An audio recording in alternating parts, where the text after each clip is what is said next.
Thank you, Reverend McNeil, and it is truly an honor to be standing here with so many representatives of faith communities, and in turn, you are here representing so many hundreds more.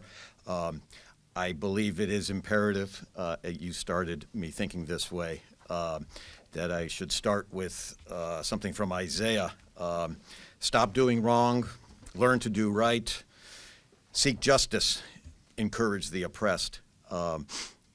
For far too long, as so many others have already stated, New York State has been burdened by austerity budgets and a philosophy of austerity when it comes to our public goods. This is not justice. And in fact, at the same time, what it shows is a lack of morality, the principles that are necessary to move us to a just and equitable society, indeed, I would say a more humane society.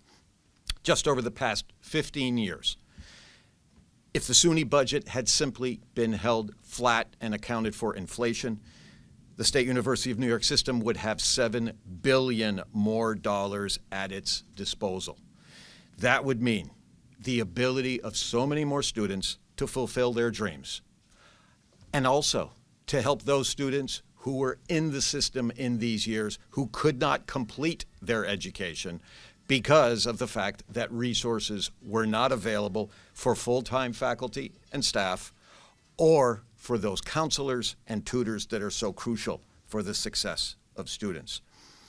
When one looks at where our public higher education systems are, we can see very clearly about how important the economic role that these institutions play. And far too often, what we think about is, well, there's some encouragement of business activity. There's growth in the economy. Well, this is all true.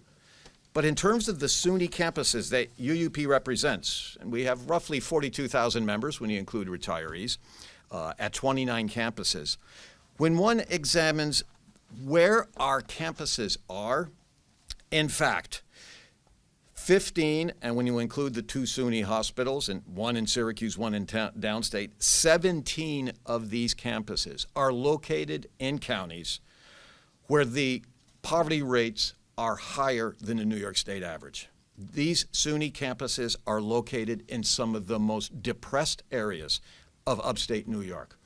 And in fact, since the Great Recession, there has been almost no recovery in upstate New York's economies, whether it is in the big cities of Buffalo, Syracuse, Rochester, or it's been in small towns, like where I live in Cobleskill, New York, where the only economic development that's occurred in the 30 years that I've been there, and I will not call it economic development, is the opening of a new Walmart.